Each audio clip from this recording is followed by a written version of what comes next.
Tugasku menemanimu. 你们身为神情，却掀起战争，使生灵涂炭，海神之戒。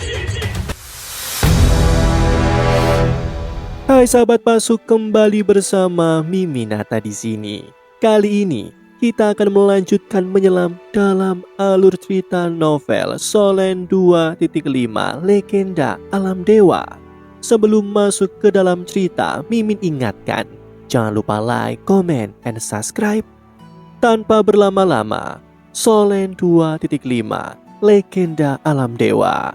Mari kita lanjutkan. Secerdas apapun dia, saat ini dia tidak bisa menebak apa tujuan Dewi Kehidupan, apalagi menebak bagaimana sikap Dewi Kehidupan sekarang. Cahaya hijau melayang sangat cepat dan tanaman di sekitarnya terus terbang mundur, dan vitalitas di udara menjadi lebih kuat. Namun, Dewa Emosi dan Dewi Kupu-Kupu saat ini tidak punya waktu untuk menghargai ini. Seperempat jam kemudian pemandangan di depan tiba-tiba menjadi jelas, dan di hutan kehidupan ini, ruang terbuka yang besar terungkap. Ruang terbuka ditutupi dengan rumput hijau dan semua jenis bunga bermekaran. Itu indah, dan di sini ada juga nafas kehidupan yang paling kuat. Seolah-olah setiap partikel kecil di udara dibentuk oleh vitalitas yang kental. Dewa Emosi dan Dewi Kupu-Kupu terkejut. Ya, mereka terkejut. Mereka terkejut melihat sebuah pohon raksasa berdiri di udara tipis, dan ruang terbuka di sekitarnya sebenarnya ditutupi oleh kanopinya. Bagi Dewa Emosi, pohon raksasa ini jelas merupakan pemandangan sekali seumur hidup. Ketinggian pohon raksasa tidak bisa dilihat sekilas, dan batangnya sangat tebal.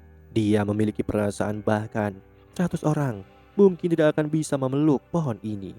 Batang pohon besar mengaburkan langit seperti awan besar dan tidak mungkin untuk melihat ujungnya secara sekilas.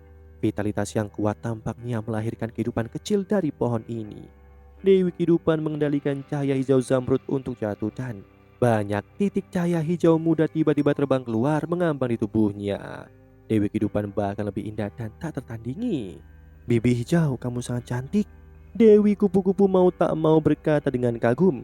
Dia dibesarkan di komite alam dewa dan telah melihat dengan sering Dewi Kehidupan. Dewi Kehidupan lembut dan baik, dan dia sering bermain dengannya dan hubungannya sangat dekat.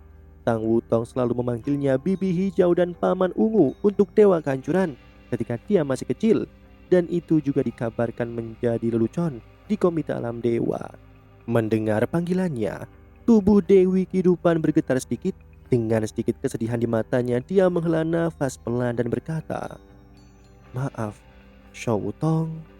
Tubuh Dewi Kupu-Kupu bergetar sedikit dan wajahnya tiba-tiba menjadi pucat. "Bibi Hijau, kamu..." Dewi Kehidupan menghela nafas melambaikan tangannya, dan seberkas cahaya biru menyala menyelimuti Dewa Emosi dan Dewi Kupu-Kupu. Dewa Emosi tidak melawan karena tindakan Dewi Kehidupan. Pertama, dalam menghadapi kekuatan Dewi Kehidupan yang kuat, mereka hampir tidak bisa melakukan perlawanan. Belum lagi, hutan kehidupan adalah rumah Dewi Kehidupan. Kedua, dilihat dari perjuangan emosi di mata Dewi Kehidupan, hal ini bukannya tanpa perubahan atau alasan. Dan Dewi Kehidupan tampaknya sangat mencintai Dewi Kupu-Kupu. Dan dengan karakter bawaan Dewi Kehidupan sebagai dewa pertama yang benar, secara alami tidak akan menyakiti mereka. Ketika cahaya melintas, mereka kini sudah berada di sebuah pohon. Ya, di rumah pohon yang sangat luas dan dikelilingi oleh dedaunan yang rimbun. Rumah pohon ini berada di pohon raksasa itu. Dewi Kehidupan tampaknya telah banyak tenang, tersenyum dan berkata, "Shou Wutong, ingat, kamu suka datang ke Bibi Hijau ketika kamu masih muda. Ayo minum air kehidupan." Saat berbicara, Dewi Kehidupan melambaikan tangan kanannya dan dua cangkir cairan biru hijau dikirim kepada mereka. Jelas, ini bukan pertama kalinya Dewi Kupu-Kupu datang ke sini. Dia mengambil cangkirnya, tetapi dia sedikit bingung, dan lingkaran matanya berangsur-angsur berubah menjadi merah. Dewa Emosi juga mengambil alih cangkir. Ia percaya bahwa Dewi Kehidupan tidak akan menyakiti mereka dan meminumnya secara langsung. Aroma menyegarkan dan manis dengan sedikit aroma tanaman turun ke tenggorokannya. Dalam sekejap, dia merasa bahwa semua pori-pori di tubuhnya terbuka pada saat ini, dan setiap sel di tubuhnya tampak bersorak. Kekuatan ilahi di tubuhnya sebenarnya langsung bereaksi. Itu telah meroket banyak, dan Bahkan nafas di tubuhnya menjadi sedikit lebih kuat. Ini apa ini? Tidak ada di dunia ini yang bisa menandingi secangkir air kehidupan ini. Namun, Dewi Kupu-Kupu mengembalikan cangkir di tangannya. Bibi hijau, air kehidupanmu terlalu berharga. Apalagi itu hanya berguna ketika minum cangkir pertama. Aku sudah meminumnya ketika aku masih kecil dan jika aku meminumnya sekarang, itu akan sia-sia. Lebih lagi aku hanya dewa tingkat kedua dan aku tidak memenuhi syarat untuk meminum air kehidupan ini. Dewi Kehidupan mengambil kembali cangkir itu, tersenyum enggan dan berkata, "Ya, betapa baiknya kamu. Ketika kamu masih kecil, kamu sedikit nakal. Gelisah sepanjang hari, aku masih ingat kamu berpikir untuk usil pada paman ungumu setiap hari." Dewi Kupu-Kupu terkejut dan air mata akhirnya tidak bisa menahan diri untuk tidak mengalir. Ketika aku masih kecil, paman ungu selalu memperlakukanku dengan sangat baik, membujukku untuk bermain. Meskipun nafas di tubuhnya ditakuti orang, tetapi aku bisa merasakan dia sangat menyayangiku. Mata Dewi Kehidupan mau tak mau berubah merah. Ya, dia selalu ingin punya anak, terutama anak perempuan.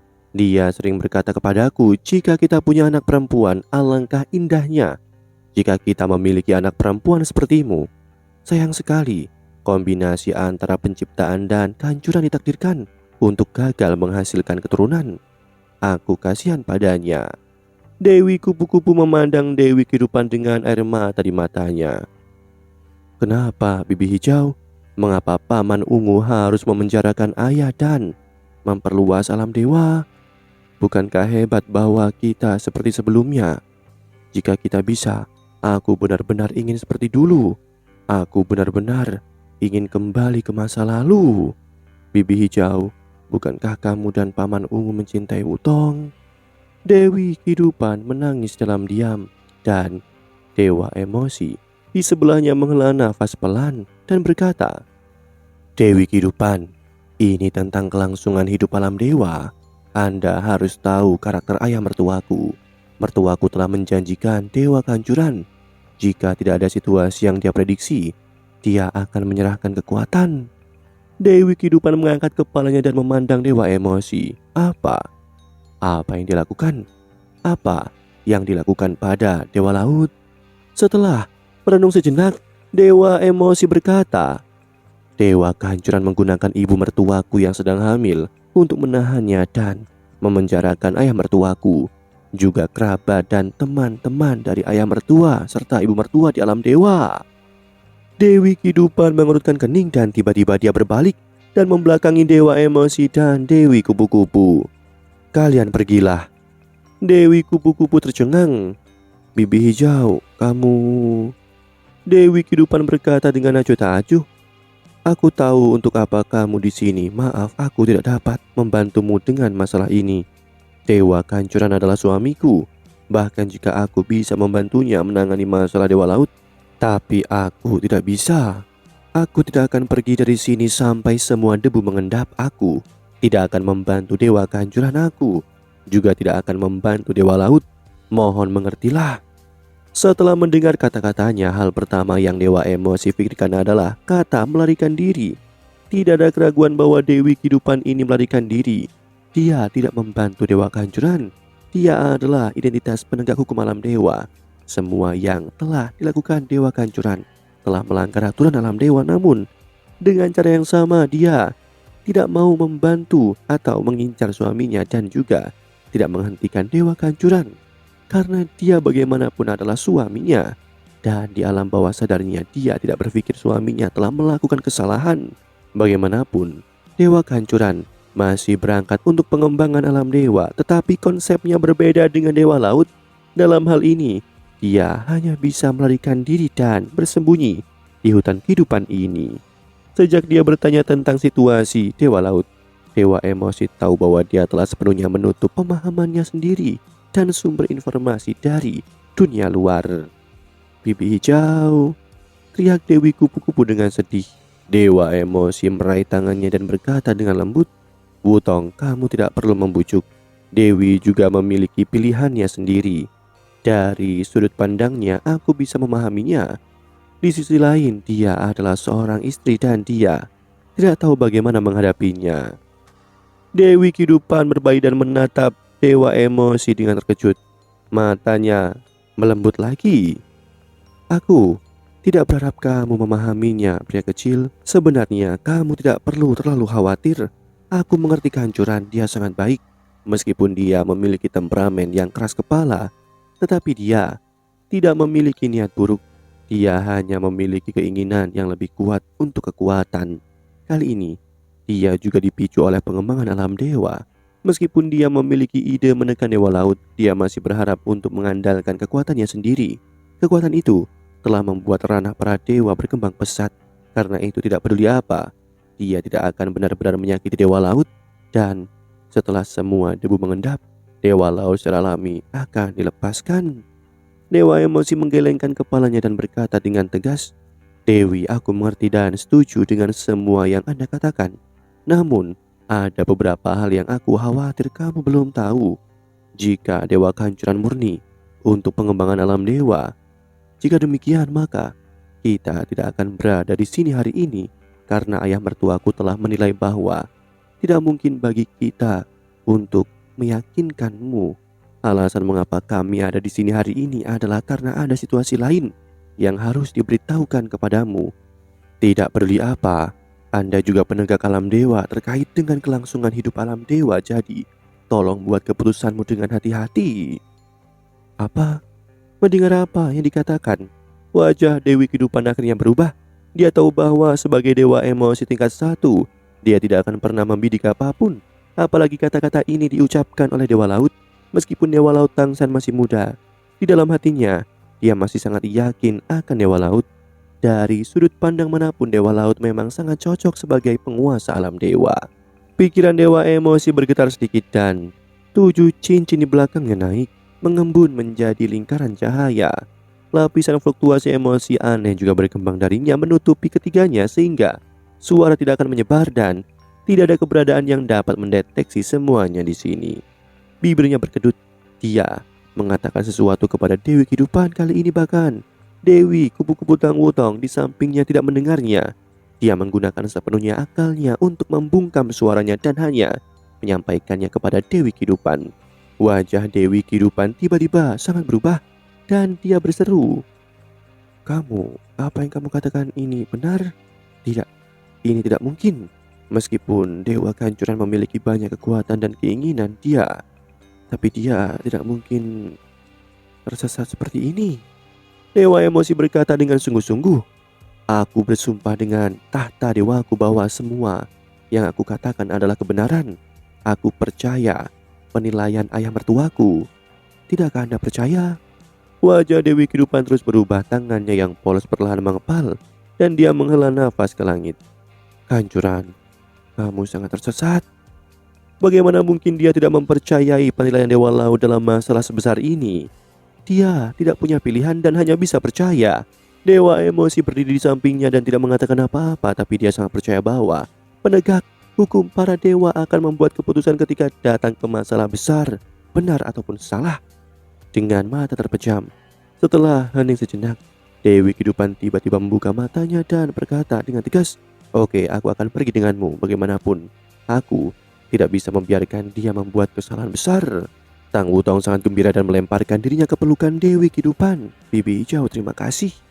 Dewi Kehidupan dengan lembut membelai rambut panjang biru merah mudanya dan menghela nafas, tetapi matanya yang indah sudah penuh dengan kesedihan.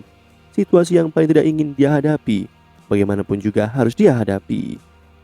Apalagi yang ayah mertuamu katakan, karena dia memintamu untuk datang kepadaku, dia pasti punya rencana. Dewi Kehidupan berkata kepada Dewa Emosi. Dewa Emosi buru-buru berkata, ayah mertuaku berkata, jika Anda setuju, aku harap Anda bisa menyelamatkannya dan membantunya membuka segel. Dewi Kehidupan mengangguk dan berkata, Oke, kalau begitu ayo pergi. Setelah dia selesai berbicara, cahaya biru menyala dan mereka telah meninggalkan pohon kehidupan kuno yang besar. Dewa Emosi tahu bahwa pohon kehidupan kuno ini pada awalnya adalah tubuh Dewi Kehidupan dan semua vitalitas besar ini diserap oleh Dewi Kehidupan selama bertahun-tahun terus-menerus menyerap kekuatan pikiran manusia dan dalam proses melepaskan kekuatan penciptaan. vitalitas besar inilah yang mendukung para dewa di alam para dewa untuk memiliki umur panjang. Dewi kehidupan memiliki posisi penting di seluruh alam dewa dan dewa manapun akan sangat hormat kepadanya. Oleh karena itu, mendapatkan dukungan dari Dewi kehidupan sangatlah penting. Dewi kehidupan melihat dalam-dalam pada pohon kehidupan kunonya, perlahan menutup matanya, mengumumkan sesuatu di mulutnya dan benang-benang cahaya hijau mulai memancar dari tubuhnya. Pohon kehidupan kuno yang besar tiba-tiba meledak dengan vitalitas yang sangat besar, dan setiap daun menyala membuat seluruh ruang tampak telah menjadi dunia hijau. Dewa emosi sedikit terkejut dan ingin bertanya, tetapi dia takut mengganggunya. Dewi kupu-kupu mengedipkan mata padanya dan berkata, "Ini adalah upacara doa seumur hidup dan bibi hijau meminta nasib baik atau buruk. Bisakah nasib baik dan buruk juga ditanyakan?" Dewa emosi bertanya dengan heran. Dewi kupu-kupu mengangguk. Bibi hijau mengendalikan evolusi kehidupan di alam dewa dan sampai batas tertentu memiliki persepsi yang mendalam tentang perubahan kehidupan, terutama ketika itu terkait dengan dirinya sendiri. Namun, aku hanya melihat bibi hijau ketika aku masih kecil. Bibi hijau menanyakan nasib baik dan nasib buruk sekali. Dan ini adalah kedua kalinya dalam sejarah alam dewa aku mendengar bahwa waktu paling terkenal bibi hijau meminta keberuntungan dan nasib buruk adalah saat pemberontakan Dewa Naga. Waktu itu, hasil dari ramalan itu adalah yang besar dan mengerikan. Setelah itu, alam para dewa berubah secara drastis dan banyak dewa jatuh dalam pertempuran itu. Aku harap saat ini itu akan menjadi hasil yang baik. Demikianlah alur cerita novel Solen 2.5 Legenda Alam Dewa untuk hari ini. Sebelum Mimin akhiri, Mimin ingatkan jangan lupa like, comment, and subscribe, karena tugasku kan selalu menemanimu.